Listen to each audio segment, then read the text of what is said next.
Breaking news చూస్తున్నారు. అమెరికాలో మరొక కొత్త చట్టం అమల్లోకి వచ్చింది. కొత్త చట్టం నేను ఎందుకు అంటున్నానంటే ట్రంప్ అధికారంలోకి వచ్చిన తర్వాత వచ్చిన మొట్టమొదటి చట్టం. అవును, అమెరికాలో అమల్లోకి వచ్చింది లేక్ అండ్ రిలే చట్టం. రెండోసారి ప్రెసిడెంట్గా బాధ్యతలు చేపట్టిన తర్వాత ట్రంప్ చేపట్టిన మొట్టమొదటి చట్టం ఇది. రెండోసారి ప్రెసిడెంట్గా ట్రంప్ బాధ్యతలు చేపట్టాక ఇదే తొలి చట్టం ఆయన చేయడం. ఈ చట్టంలో వలసదారులను నిర్బంధించడంతో పాటు దేశం నుంచి బహిష్కరించడానికి ఫెడరల్ అధికారులకు విస్తృత అధికారాలు కల్పించాడు ట్రంప్. దొంగతనాలు సహా ఇతర చిన్న నేరాల్లో పట్టుబడిన వారి సొంత దేశాలకు పంపించేలా చట్టం చేశాడు ట్రంప్. క్రిమినల్స్ను నిర్బంధ కేంద్రాలకు పంపాలని ట్రంప్ ఆలోచన చేస్తున్నాడు. అమెరికా చరిత్రలోని ల్యాండ్ మార్క్ లా అంటూ ట్రంప్ ప్రకటించడం ప్రస్తుతం అక్కడ సంచలనంగా మారింది. గతేడాది జార్జియాలో నర్సింగ్ స్టూడెంట్ రిలేను దారుణంగా హత్య చేశాడు వెనిజులాకు చెందిన వ్యక్తి. రిలే పేరు మీదని ఈ చట్టాన్ని రూపొందించింది అమెరికా ప్రభుత్వం. అక్రమ వలసదారులపై మరింత కఠినంగా వ్యవహరిస్తామంటూ ట్రంప్ చెప్తున్నాడు. అయితే మనకేంటి అనుకుంటున్నారు కదా, ఆ పాయింట్ మాట్లాడడానికి వస్తున్నా. ఎందుకంటే అక్కడ మనవాళ్ళు కూడా ఉన్నారు. అవును, అమెరికాలో మనవాళ్ళు కూడా ఉన్నారు.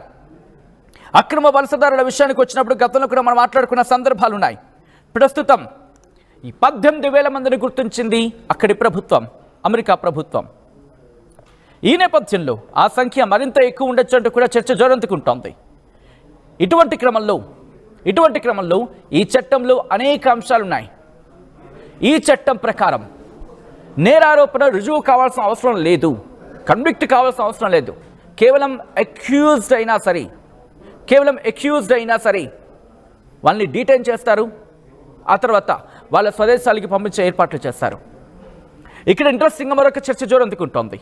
ట్రంప్ సర్కార్ ఆయా దేశాలకు సంబంధించి కొన్ని దేశాలు ఇప్పటికీ తమ వాళ్ళని వెనక్కి తీసుకునేందుకు, అంటే అక్రమ వలసదారులకు సంబంధించి అక్రమ వలసదారులను వెనక్కి తీసుకునేందుకు ట్రంప్ సర్కార్ ట్రంప్ సర్కార్ పంపించేస్తున్న వాళ్ళని తమ దేశాలకు స్వీకరించేందుకు ఆయా దేశాలు కొన్ని సుముఖత వ్యక్తం చేయటం లేదు.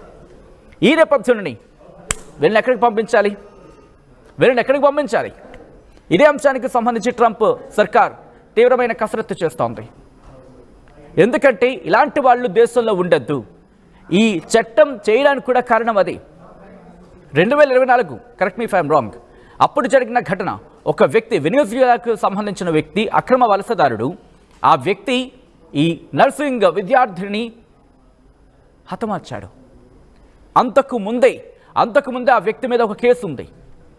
అప్పుడే కనుక కంట్రోల్ చేస్తుంటే, అప్పుడే కనుక తనని కట్టడి చేస్తుంటే, లేకపోతే కస్టడీలోకి తీసుకుని ఉంటే ఆ హత్య జరుగుంటేది కాదు అంటూ కూడా ఇక్కడ చెప్పడం జరుగుతోంది. ఆ నేపథ్యంలోని రిపబ్లికన్లు ఈ అంశానికి సంబంధించి పెద్ద ఎత్తున గళాన్ని వినిపించారు. ట్రంప్ కూడా తన స్వరాన్ని సంధించాడు, తన గళం కూడా కలిపాడు. అప్పటి నుంచి చెప్పుకొస్తున్న సందర్భం. ఈ నేపథ్యంలోని ట్రంప్ మరొక కీలక నిర్ణయం తీసుకున్నారంటూ కూడా చెబుతోంది అక్కడి ప్రభుత్వం. అక్కడ వాళ్ళు ట్రంప్ మొదటి దెబ్బ షురూ చేశాడా అంటే అవుననే మాట వినిపిస్తోంది. ఎందుకంటే ఇప్పటికే అనేక దేశాలకు సంబంధించి అక్రమ వలసదారుని పంపించేస్తున్నాడు. కానీ వాళ్ళలో దొంగలు ఉన్నారు, దాంతోపాటు అనుమానిత ఉగ్రవాదులు కూడా ఉన్నారంటూ చెప్పుకొచ్చిన సందర్భం. ఇది అమెరికా అధికారికంగా చెప్పిన మాట. ఇది నా మాటో లేకపోతే ఏదో కల్పిత మాటో కాదు. ఇది అమెరికా ప్రభుత్వమే, అమెరికానే స్వయంగా చెప్పిన మాట. అనుమానిత ఉగ్రవాదులను కూడా మేము గుర్తించామంటూ చెప్తోంది. ఇటువంటి నేపథ్యంలో ఈ అక్రమ వలసదారులకు సంబంధించి ఉక్కుపాదం మోపుతామంటూ చెప్తున్న నేపథ్యంలో ఒకవేళ ఇప్పటికే అనేక మంది విద్యార్థులు తమ పార్ట్ టైం జాబ్స్ని వదిలేశారు. చిన్న దొంగతనం, గుర్తుపెట్టుకోండి, ఈ మాటను మాత్రం నొక్కి వక్కాడించడం జరుగుతోంది. ఎందుకంటే అక్కడ చిన్న దొంగతనం చేసిన ఆ నేరం రుజువు కావాల్సిన అవసరం లేదు, కన్విక్ట్ కావాల్సిన అవసరం లేదు. కేవలం అక్యూజ్డ్గా ఉన్నా ఒక్క మాటలో చెప్పాలంటే, ట్రంప్ భాషలో చెప్పాలంటే తరిమేస్తారు అంతే. ఒక్క మాటలో చెప్పాలంటే ఆ దేశంలో ఉండనివ్వరు. వెంటనే మీరు దొరికారా, మీ మీద ఆరోపణ వచ్చిందా, ఆ దేశం నుంచి పంపించేస్తారు. ఇంక ఈ చట్టం ప్రకారం ఇంతవరకు ఇదే అంశానికి సంబంధించి ట్రంప్ మాట్లాడాడు. ఎందుకంటే మీరు చూస్తున్నారు అక్కడ వాళ్ళని ఆ చేతులకు సంబంధించి సంఖ్యలు వేసేసి, కాళ్ళకు సంఖ్యలు వేసేసి కొన్ని సందర్భాలు అయితే కొన్ని వార్తాపత్రికలు మనం చూడడం జరిగింది.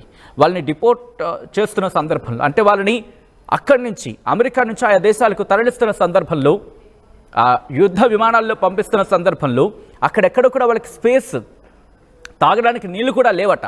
ఇది నా మాట కాదు, వార్తా కథనాల ప్రకారం చెప్తున్నమాట. ఏసీ కూడా లేదట. సో అటువంటి సిచ్యువేషన్స్ మన భారతదేశానికి కూడా అలాగే పంపిస్తాడా? Biggest question mark. అందుకే భారతదేశం కూడా అక్కడ వాళ్ళతో మాట్లాడుతోంది. 18,000 మందికి పైగా లిస్ట్ అవుట్ చేస్తున్నట్టుగా సమాచారం అందుతున్న నేపథ్యంలో ట్రంప్ ఎలా వ్యవహరించబోతున్నాడు? అమెరికా భారత్తో ఎటువంటి సంధి ఉంటుంది కదా, సంధి అనే మాట మనం ఉపయోగించడం జరుగుతుంటుంది. ఎటువంటి సఖ్యత కూడా ఉంటుంది భారతదేశానికి అమెరికాకు మధ్య. సో ఇటువంటి నేపథ్యంలో ట్రంప్ ఎలా వ్యవహరిస్తారనేది ఆసక్తికరంగా మారింది. మళ్ళీ ఈ చట్టానికి వచ్చే ప్రయత్నం చేస్తున్నాను. ఒకసారి విజువల్స్ మీరు చూస్తున్నారు. ఇంతవరకు ఎగ్జిక్యూటివ్ ఆర్డర్స్ని మాత్రమే పాస్ చేశాడు, కానీ ఇప్పుడు మొట్టమొదటి చట్టం అమల్లోకి తీసుకొచ్చాడు ట్రంప్. ఇది భారతీయుల మీద పెను ప్రభావాన్ని చూపించబోతోందా? మీ అభిప్రాయం ఏంటో కామెంట్ చేసే ప్రయత్నం చేయండి. ఈ చట్టం ఏంటి, ఆ తర్వాత ఈ చట్టం ఎందుకు వచ్చింది, ఏం జరిగింది, ఇవన్నీ కూడా ఇప్పుడు మాట్లాడుకునే ప్రయత్నం చేద్దాం. ఎందుకంటే చట్టసభల్లో ట్రంప్ తొలి విజయంగా ఇది అభివర్ణించడం జరుగుతోంది. లేకిన్ రిలే చట్టం. అయితే లేకిన్ రిలే యాక్ట్ ఈ పేరుతో ఈ చట్టం తీసుకురావడం జరిగింది. దీని ప్రకారం దొంగతనాలు కావచ్చు, దోపిడీలు కావచ్చు, లేకపోతే ఇలా చిన్న చిన్న నేరాల్లో, పెద్ద పెద్ద నేరాలు ఏం అవసరం లేదు, చిన్న చిన్న నేరాల్లో కేవలం మీరు అక్యూజ్డ్ అయినా చాలు మిమ్మల్ని అక్కడి నుంచి పంపించేస్తాడు ట్రంప్. ఇది కూడా అంటే దేని కింద వస్తుందంటే ఇమిగ్రేషన్ అండ్ కస్టమ్స్ ఎన్ఫోర్స్మెంట్. దీని ప్రకారం అక్కడి నుంచి పంపించడం జరుగుతుంది. వెంటనే ఎట్టి పరిస్థితుల్లోనే అమెరికాలో ఉండడానికి ఒక క్షణం కూడా పట్టదు. అటువంటి సినారియో అని చెప్పుకోవాలి సాధారణ భాషలో చెప్పాలంటే. ఒకవేళ ఏదైనా పొరపాటు జరిగింది అనుకోండి, వెంటనే ఫెడరల్ ప్రభుత్వానికి సంబంధించి దావాలు వేసే హక్కును స్టేట్ అటార్నీ జనరల్ కూడా ఉంటుంది.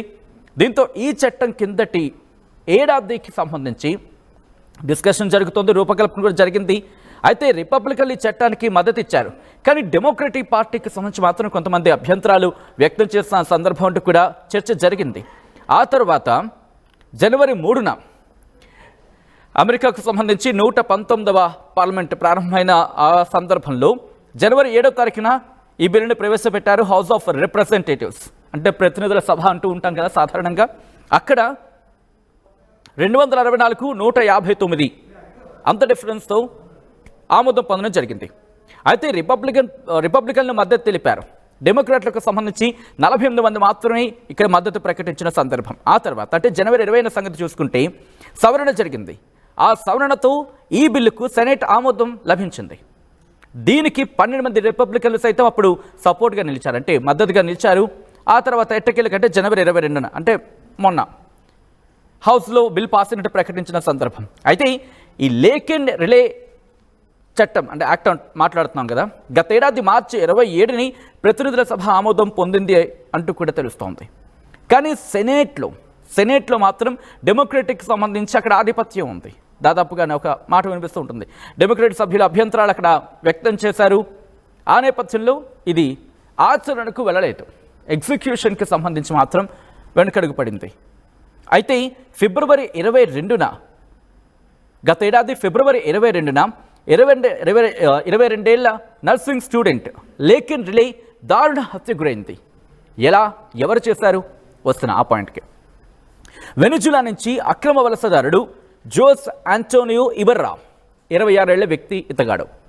26 ఏళ్ల ఆంటోనియో ఇబర్రా ఎక్కడి నుంచి వచ్చాడు? వెనిజులా నుంచి అమెరికాకు అక్రమంగా వలస వచ్చిన వ్యక్తి మార్నింగ్ జాగింగ్కి వెళ్ళాడు. ఆయనతో పాటు ఈ సదరు మహిళ లేకిన్ రిలే కూడా జాగింగ్కి వెళ్ళాడుగా తెలుస్తోంది.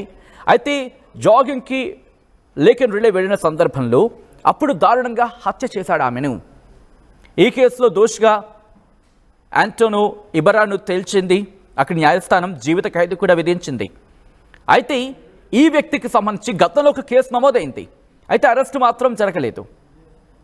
ఒకవేళ ఆ రోజు కనుక కేసు నమోదయ్యి అరెస్టు జరుగుంటే కనుక ఇంతటి ఘోరం జరగకపోయి ఉండేది అంటూ అప్పుడు రిపబ్లికన్లు ఇన్ఫ్యాక్ట్ ట్రంప్ కూడా ఒక సందర్భం ఈ అంశానికి సంబంధించి మాట్లాడాడు.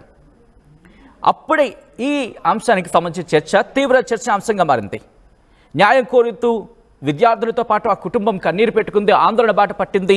ఇలా ట్రంప్ అప్పుడు ఈ చట్టానికి పూర్తి స్థాయిలో మద్దతు పలుకుతూ వచ్చాడు. ఆ తర్వాత ఈరోజు తాను అధ్యక్షుడిగా ఎన్నికైన తర్వాత, అధ్యక్షుడిగా ప్రమాణ స్వీకారం చేసిన తర్వాత ఈ చట్టానికి సంబంధించి ముందుకు కనిచ్చాడు. సో ఇది ఆ చట్టం అంటే ఏంటి, ఆ చట్టం ఎందుకు తీసుకొచ్చాడో, చట్టం వెనకాల ఏమి జరిగింది, ఆ చట్టంతో పాటు ఎటువంటి మార్పులు ఇక్కడ ఎక్స్పెక్ట్ చేస్తున్నాడు ట్రంప్, దాని గురించి మాట్లాడుకున్నాం. అయితే ఈ చట్టాన్ని ఎగ్జిక్యూట్ చేసిన సందర్భంలో తల్లిదండ్రుల సమక్షంలో ట్రంప్ ఒక మాట అనడం జరిగింది. ఈ ఘటన మీద తీవ్ర దిగ్భ్రాంతిని వ్యక్తం చేస్తున్నాను, ఎటువంటి ఘటనలు జరగకుండా మనం చూసుకోవాలి అంటూ కూడా ఆ తల్లిదండ్రులు చెప్తున్న సందర్భంలో ఆ తల్లిదండ్రులు కూడా తమ కుమార్తెను తలుచుకొని ఒక్కసారిగా కన్నీటి పర్యంతం అయ్యారు.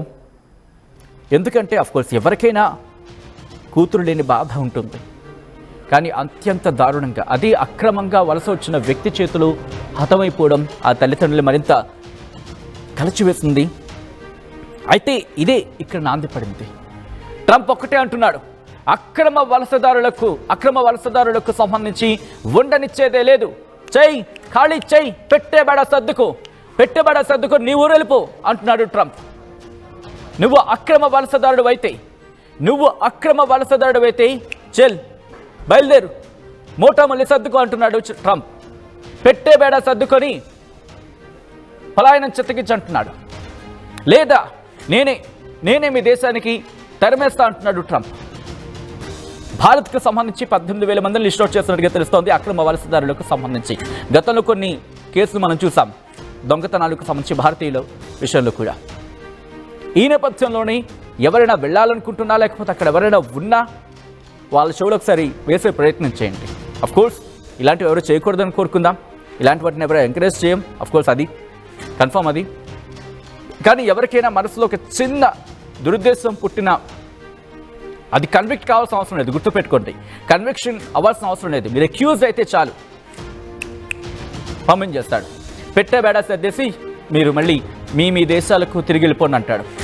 ప్రస్తుతం ట్రంప్ మాత్రం అక్రమ వలసదారులకు సంబంధించి అక్రమ వలసదారుల మీద ఉక్కు పాదం మోపుతున్నాడు. ఇప్పటికే 2022 ప్రకారం చూసుకుంటే 2 లక్షల పైచిలకు ఉన్నారు భారతీయులు అనేది అక్కడ ఒక ఇంట్రెస్టింగ్ అంశం తెర మీదకు వచ్చిన పరిస్థితి వార్తా కథనాల్లో కూడా మనం చూసాం. ఇటువంటి నేపథ్యంలో 18,000 మందిని లిస్ట్ అవుట్ చేయడం జరిగింది. ఇంకా ఎంతమంది ఉండొచ్చు అనేది దీనికి సంబంధించి పెద్ద ఎత్తున చర్చ జరుగుతోంది. అక్రమ వలసదారులపై మరింత కఠినంగా వ్యవహరిస్తా అంటున్నాడు ట్రంప్. ఈ నేపథ్యంలో మీకేమనిపిస్తోంది? ట్రంప్ తీసుకొచ్చిన ఈ కొత్త చట్టం ఏ మేరకు ప్రభావం చూపించవచ్చు? భారతీయుల మీద ఏమైనా ప్రభావం ఉంటుందనుకుంటున్నారా? దాంతోపాటు ఏ దేశాల మీద ఇది పెను ప్రభావాన్ని చూపించవచ్చు? మీకేమనిపిస్తోంది? కామెంట్ చేయండి.